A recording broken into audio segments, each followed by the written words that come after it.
Like I said, sorry. I didn't mean to snore so loud. Oh my God, I tell ya, I need a separate bedroom. And earplugs. I can't sleep at night.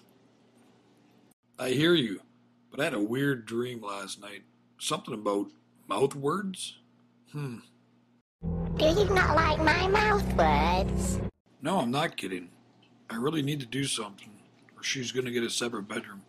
Brittany, you must know a way, don't you? Can you ask your friends for me next time you see them all? Can you tweet them or text them or do something? Honey, I'm going out. I'll find a way, I promise. Okay, on my way to the store. They should have something. This has gotta stop. What's that weird little stick dude dancing? Creepy. Excuse me, do you have anything for snoring? Yes, I think you need this. What is it? It's a custom-made remedy. It's made by witches. Okay, I'll try it. Thanks. You're welcome.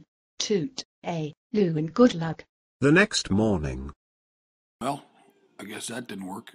Seriously? You're stupid.